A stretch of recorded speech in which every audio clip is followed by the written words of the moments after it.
Thank you, thank you, thank you. Thank you again. I want to thank you for tuning in to my very first podcast. Now, if you're new to this channel and you want to improve your tournament poker play, then you're going to love this podcast series. I guarantee you that. You see, each week I'm going to be interviewing a local tournament hero, a super champion of the game. But I'm going to do things a little differently. It's going to be a podcast show that you've never heard before. I can guarantee you that as well. I'm going to be breaking some new grounds in the poker world, just like I did with my website, Stake My Game, where I've been able to merge social media and tournament poker for the very first time in history. I'm not kidding. My first special guest just came off cashing one of the largest tournaments in Southern California just about a month ago. And just yesterday, he cashed in a smaller stakes tournament here in Southern California at a local Indian casino here. And he's a true icon. He's a local favorite in the local circuit, and I've played against him many times at the same table. He's a tough bastard, but he's actually one of the nicest guys in the world, and he's going to be sharing some of his strategies and thoughts during his play so that you can pick up some information and knowledge and techniques from a guy that cashes in more tournaments than I've ever played. His name is Terry. We call him Terry the Dragon Barnett. And if you ever want to stake his game or some of his action, or if you just want to get your feet wet investing in a poker player, then he's offering a free $5 stake in his action. So not only are you going to be able to be part of his game, and you're going to be able to share in part of his payout, but you're also going to be following him on social media during the live tournament, which is kind of cool.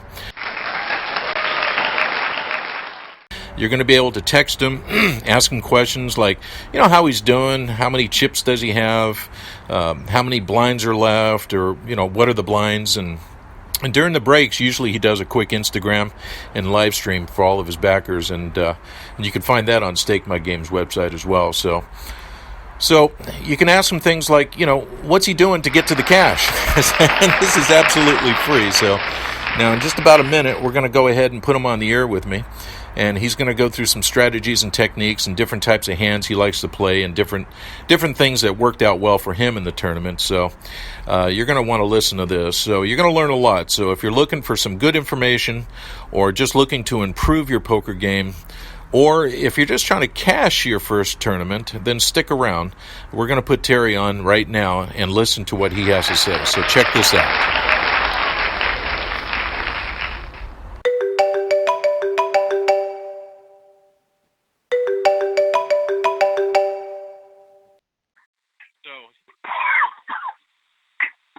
So you went to Pachanga. You entered the 10,000, and tell me your thoughts at that point. I mean, were you feeling good? So yes, yesterday I went to Pachanga. I did their $110 10K guarantee. Feeling pretty good. Got a good positive attitude about it. I am feeling fairly well that they are probably not going to have as large of a crowd as they've had during the course of the holidays. Right. But actually, I was right and I was wrong. They didn't have as many people, but they still had a pretty big turnout. How many? It ended up being like 160, like 163. Wow. So, that's pretty big for that small stake, what I would consider a small stakes tournament. That's a lot of people trying to go after that 10,000 or a piece of it. Absolutely. So, as far as actual number of entrants, probably closer to about maybe 140. I saw a lot of people do rebuys. Yeah.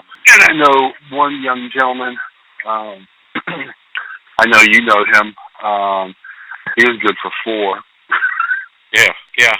So if he barely cashes, he might break even. Dude, he's got. Well, they were paying 2 tables. He's got to make it to at least 10th place to be able to get his money back. Oh, no kidding. Oh yeah. So all the pay is on the top end. So the tournament itself, not the most ideal structure. But my strategy was to be patient, try not to push the action, find spots where I can get in, and basically try and take advantage of other people's mistakes. From the giddy up, my table, there was decent amount of action. So I'm able to get a few chips. I kind of got knocked down to about 6,200. Starting stack was 8,000. Took about an hour. We got up over starting stack count, and then slowly started just chipping up. I am trying to take advantage of spots whenever and wherever I can. Finally, I was able to kind of get a runaway breakthrough at one point when I had picked up aces against an opponent that plays occasionally. He had called my raise, with a king-queen. And when the king came, he figured he was good. So you raised enough to where you wanted at least one caller with your aces, right? Yes. So what level was this? Was it by level 4, maybe 5? Was it after registration? Actually, it was 5. The blinds were 4, 800, and 800. Okay, so there was already a couple thousand chips in the pot, and you raised exactly. You raised it 4,000 with your aces? I actually made it 5. 5,000. I wanted to make it definitely a little high on the higher side. However, the gentleman that was in the big blind was in seat 1. Actually had a pretty decent chip stack. So. This is the guy. This is the guy that called you. This is the guy that had called me. He hit his king, but that's the problem with playing hands like king, queen, and king jack. If you do hit one of your cards, you're not sure 100% if your kicker is good. And you're hoping a king comes out because you probably put them on 2 face cards or something, or maybe a pocket jacks or pocket tens or something. Yeah. Exactly. So, I've pretty much nailed him down on his range. King Queen was within the range that I had thought that he might have. I got to give him this. He made up his mind that he's going to play his hand, and he's going to play his hand hard. When the flop came out, he came out swinging for a bet of 10,000, which was basically your chip stack. Pretty much my chip stack. If I would have called the 10, I would only have like 3,500 behind. I don't put this guy on a pair of kings, so I go ahead and I move all in the rest of my chips. So was he the call? Was he the first to act? Was he on your left? He was actually 3 to my right. He was in seat 1. I'm in seat 4, but he was the big blind. So after the flop, yes, he was the first to act. Okay, so he was the first to act, and he was the big blind, so you were on his left. I was on his left, yes. Okay, so he bet out primarily your chip stack, so you weren't going anywhere with the Rockets, so you just went ahead and shoved. Yeah, exactly. So, even if I'd had ace-king, I'm still not going to go anywhere. So, which is kind of strange. I'm not sure exactly what my opponent was thinking that I might have had, but this is where it was good that the gentleman didn't know me. Yeah, I think he might have figured it out when you called his he had to have put you on a big king like ace king or maybe even. Yeah. That's what I would do. I mean, if I had a chip stack and I was putting this guy all in, and he calls my all in, or he calls a big bet that puts me all in, then I'm thinking, oh shit, I'm behind king queen.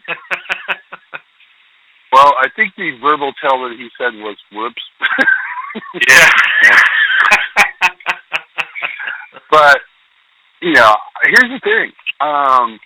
If I was in his position, then depending on what I had put the other person on, because he had a healthy chip stack, I may have done the same thing. Put a lot of pressure on the other person for their tournament life, but I had the benefit of knowing what cards I had. So, like I said, this particular guy didn't know I weighed so much. Maybe thought I had a pair of jacks, because a lot of people tend to want to shove all in pre-flop with jacks. Yeah. All right. So you're at level 5. You just doubled up with your aces, and then you play the patience card for another hour or so. How long was the tournament? Let's see here. It started at what, 10? It started at 10, and I think I talked to you. when I called you, I'd probably been out of the tournament for about maybe 5 minutes. All right. What, 3 o'clock? Yeah, it was about 3 o'clock. Might even been a little bit earlier than that. Okay. So you were into the tournament when you doubled up at approximately 2 to 3 hours, and then the field starts to narrow. You're basically just hanging in there, and you're probably card dead for another hour. But what happened after that? How did you get to the cash? Actually, another pair of aces and the same gentleman, and it was approximately another hour later on. And so you're wondering if he learned his lesson the first time. Now, what did he have the second time you had aces? What happened there? Tell me. Ironically, he had the same hand. He had a king queen. I guess he just decided that he was going to ride or die. This time he hit his queen and made the same mistake of thinking that he was good. Once again, he didn't really pay attention to the pre-flop raise. I'm trying to remember exactly what the blinds were. I think they were 1,500, 5, and 1,500. Oh, so I had up there. Yeah, it's getting up there. Yeah. So, and by that point, a number of people had dropped out of the tournament.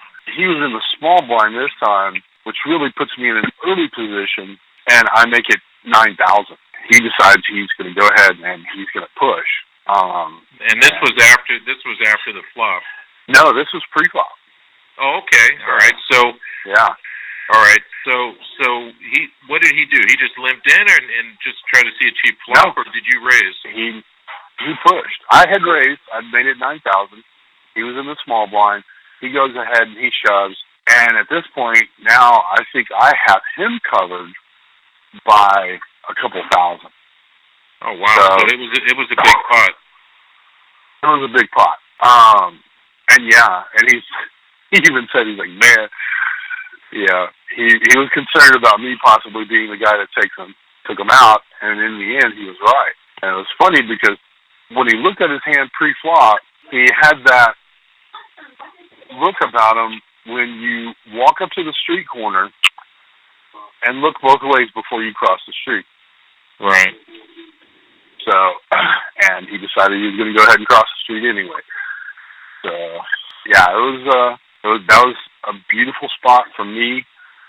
That actually set me up to where I could be patient, choose my spots, and be able to slip into the money without there being, any real difficulties. I'm not too worried if I lose a couple orbits on my blinds. I'm going to be okay. Right. So now you're up 30,000 in chips. The blinds are now probably a couple thousand. Yes. So what and your strategy at this point is to just wait for your cards. Start getting some cards and then start playing again a little bit tighter. Or are you still looking to having other people make mistakes? I am still looking to capitalize on other people's mistakes. Now, at this point, when we get down to a little less than 4 tables, they're paying 20 spots. So I know people are thinking about the money. The ones who seem like they're concerned about trying to get into the money, these are the people that I'm actually leaning on the hardest. I'm coming out with decent-sized raises. I'm able to pick up some blinds. I am losing some chips when I am trying to see a flop with a couple of speculative hands. And give me an example of that. Jack 10 of diamonds. Okay. Yeah. One person had limped in. I limped in. I don't get to see a flop because somebody moves all in for $12,000. I'm not going to call for the $12,000. Yeah. Jack 10 of diamonds is a wonderful hand to see a cheap flop with because you could hit that so many different ways. Oh, absolutely. So, I am avoiding bad aces. Pretty much just trying to stick to the premium hands, with the exception of being in a late position. If I have not had somebody raise in front of me, Right. and I'm actually being careful as to who may have possibly called in front of me, because I know that some of these particular players, what they will do, they will limp in with ace-king, aces, kings, queens, even jacks, and wait for somebody else to go ahead and raise. Fortunately, I know Pachanga enough to know that, I know who those players are. So, and as a matter of fact, what ended up propelling me to almost 60,000 in chips was when I had called with a king, queen of spades, when one of these other people had limped in. Now, my range for this particular person is just about the top 10 possible hands of poker. What did he end up? So he called your raise. What ended up happening? Well, no, actually, what I didn't do, he had limped in. I decided I'm going to go ahead and limp in. I want to see a flop for cheap. I didn't want to reopen the betting because I don't want this guy going all in. He's got almost 12,000 in chips. Because of the blinds, I am concerned. I know he's going to go all in at the drop of a hat. Yeah, if he hits one of his cards, he's shoving. He hits one of his cards, he's going to be shoving. Simple as that.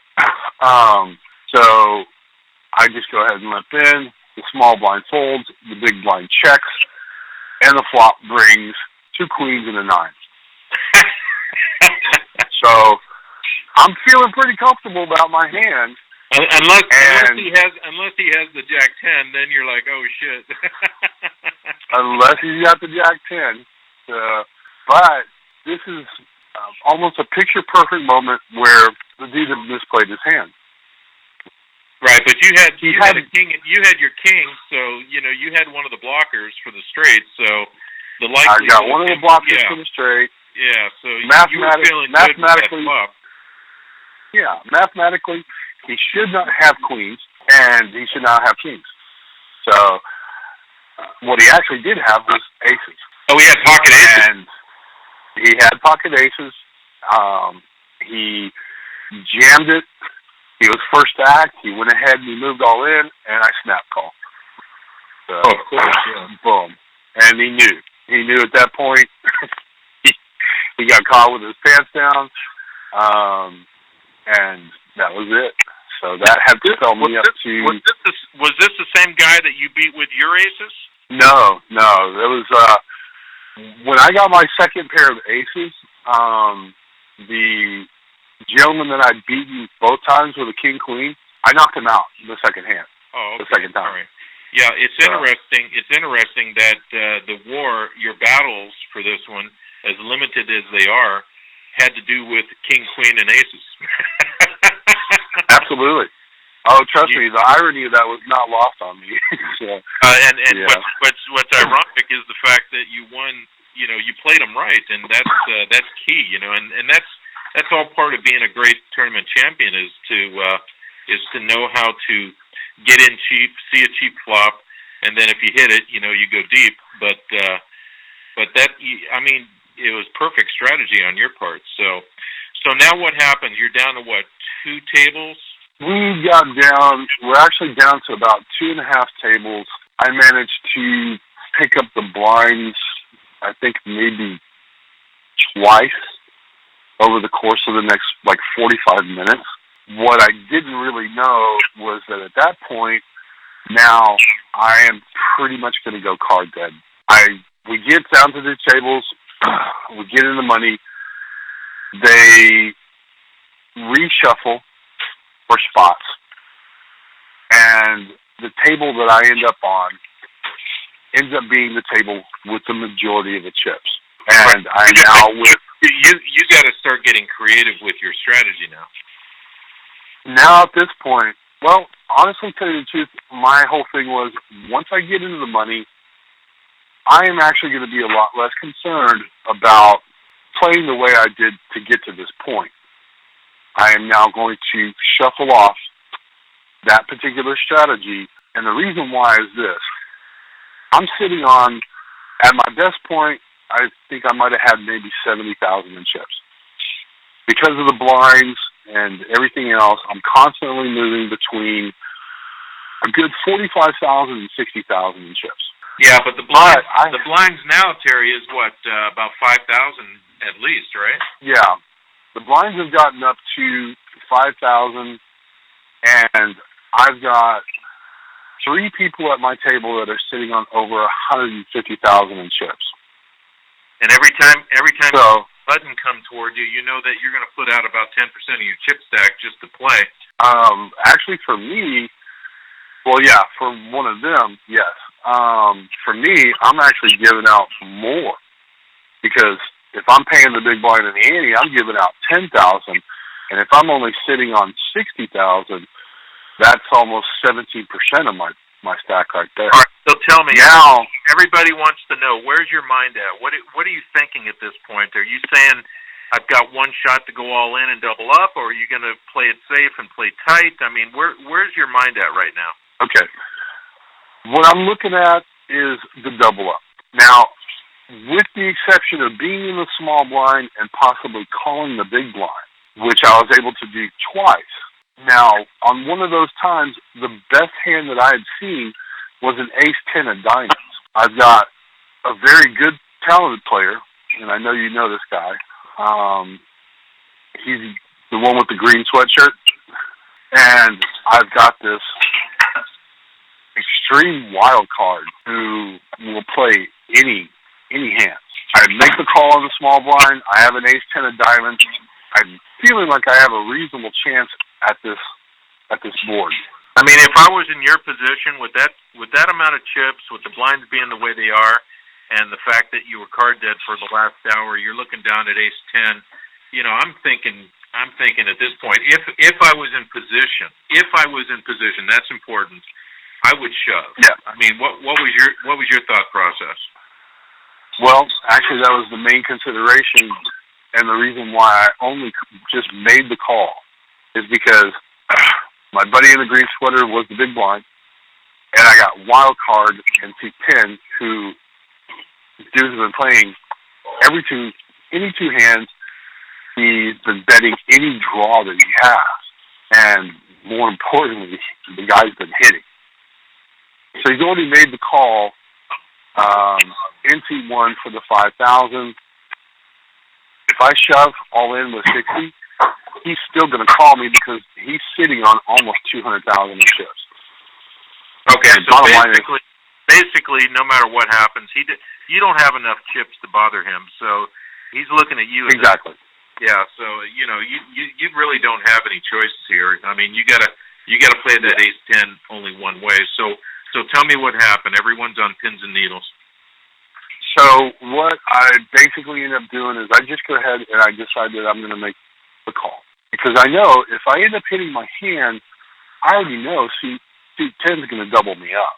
It doesn't matter what comes out. He's been calling down with everything, but he's been getting lucky. And the flop was like an 8, 7, 5, 2 clubs. It was a blank. It was a blank, but I know for sheet 1, that's his street address. And sure enough, it gets checked to him. He makes a bet. Yeah, I'm me in the small blind. I fold, big blind folds, and big stack takes down another pot. A few hands later, I end up going up against a younger guy who was in the big blind. So, younger guy in seat 2 ends up shoving all in. I look down. I'm in the small blind, and I have an ace-king. Not that it makes much difference, but it's suited and they're spades. I'm thinking about the range of hands that this kid has, and we are pretty much evenly stacked. All right. We got down to 2 tables. If it were me, here's the way I'm thinking. If he's seat 2 and he shoves, you know he's got a pair, right? Well, actually, no. I put him on an ace. Really, just any kind of ace rag, just basically that being it was what it is. He could have had any kind of ace. It is quite possible he could have had a pair. I did put him on a range, anywhere from a small pair all the way up to maybe 9s. Well, the reason Well, the reason why I'm thinking in my head a pair, because I've got, the big pair blockers. I got I got the High Almighty. I got the Ace King, and I'm on his right, obviously. So, I would have to put him on, like what you said, maybe a mid pocket or something like that, because, his range is going to be, you've got the blockers for the big pairs. And even an ace rag. I mean, you've got one of the aces, so it's unlikely, based on the fact that there's only 4 aces in the deck, so it's unlikely he's got an ace rag. So, I mean, but regardless, I mean, you're not going anywhere, right? So what happened? I go ahead and I move all in. The kid had ace 10. Oh, he did have a weak ace. And he did have a weak ace. Well, here's the thing that really kind of led me to conclude that he had a weak ace, is that he's desperate. Myself, him, and one other person are the short stacks at the table. Between the two tables, the two final tables, on this table there's a ridiculous amount of chips. At that point, I think now there are 4 people over 100,000 in chips. At this point, this is my Braveheart moment of the tournament. I'm going to pick a fight. This is the best hand I've seen at this table, except that it goes runner, deuce 3 to put the wheel out for both of us, and we end up chopping the pot. Wow.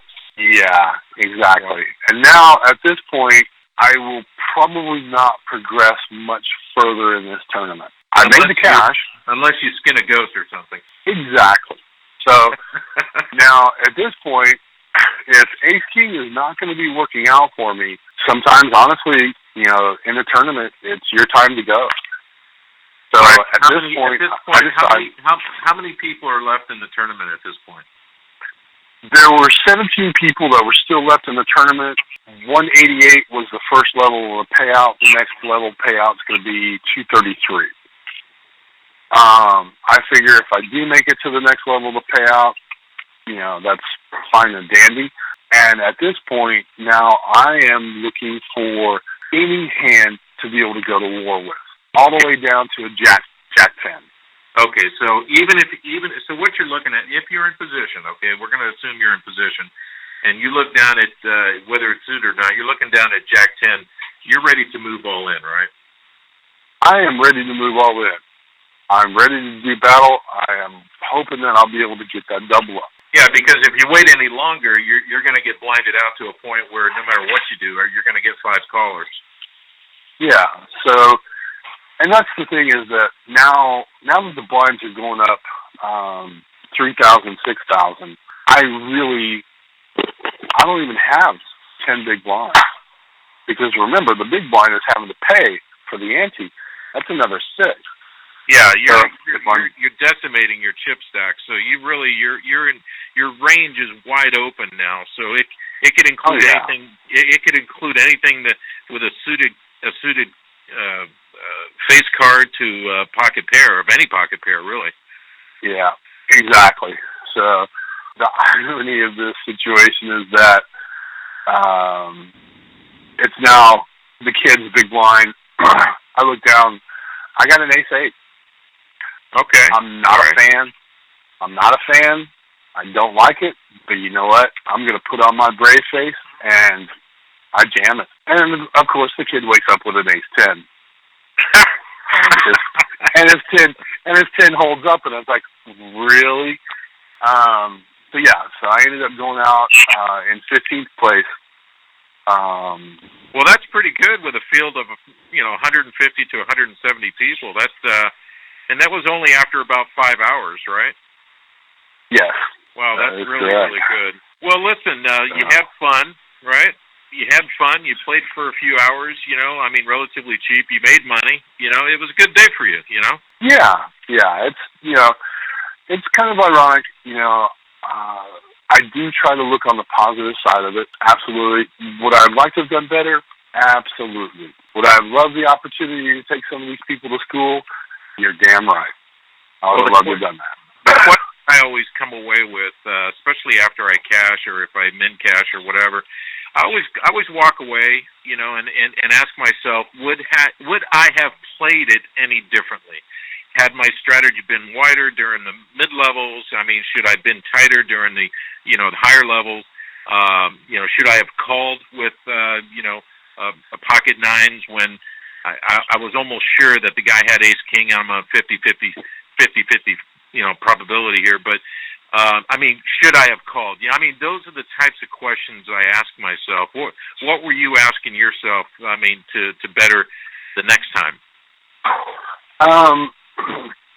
One of the things that I really try to do, because I constantly review tournaments after I've played them.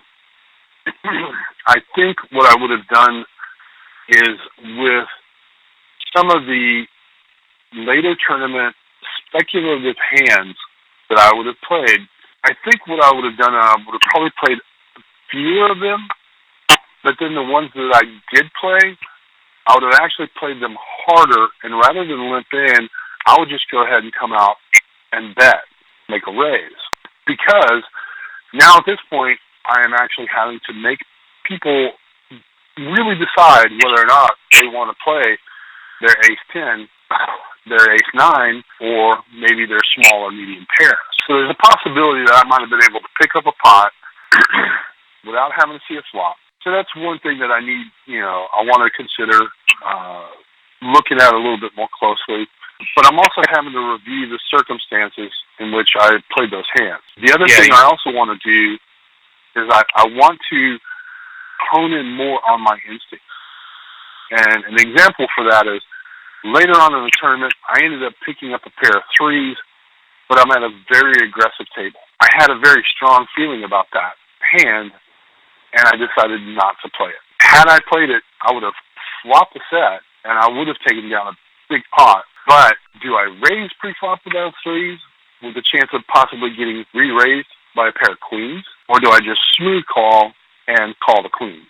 These are the things that, I have to kind of review, go, okay, maybe this would have been the best way to do this, and go from there.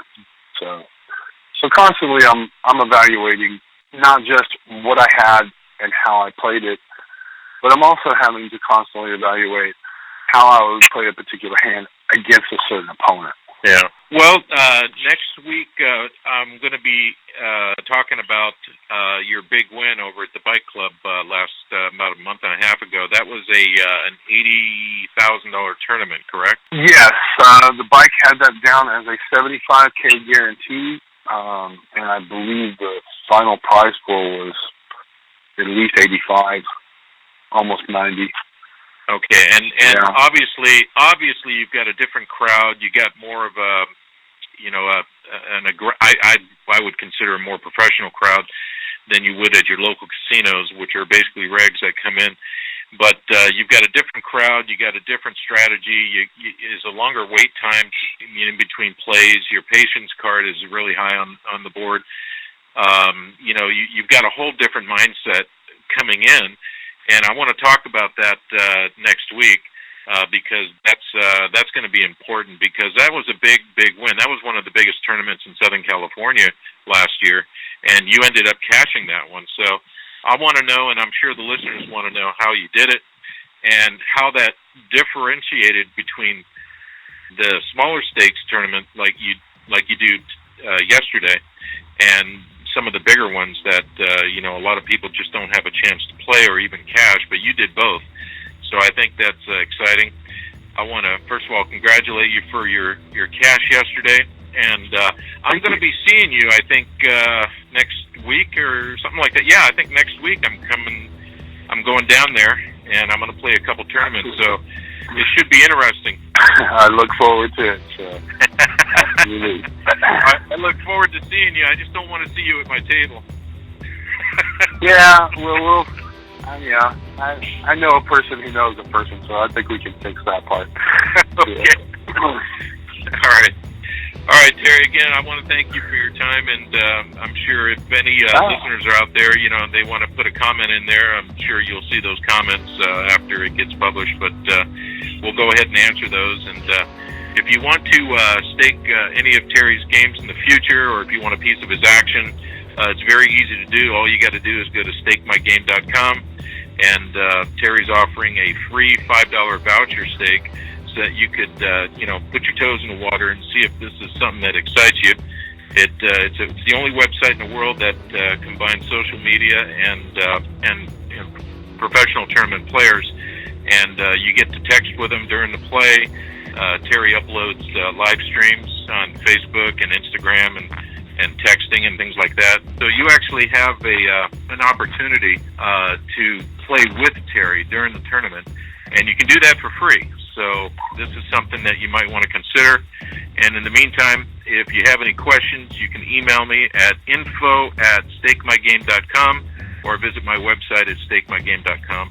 Terry, again, thank you very much for your time. And absolutely, I'm sure we're going to talk again, and it's always going to be after you win. I don't interview losers. There's just no strategy in it. There might not be any strategy in there, but I tell you what, there are probably some lessons to be learned. Oh, there's lessons, yeah, and hard lessons. But all right, man, I will talk to you later, my friend. Absolutely. Thank you, and have a good day. All right.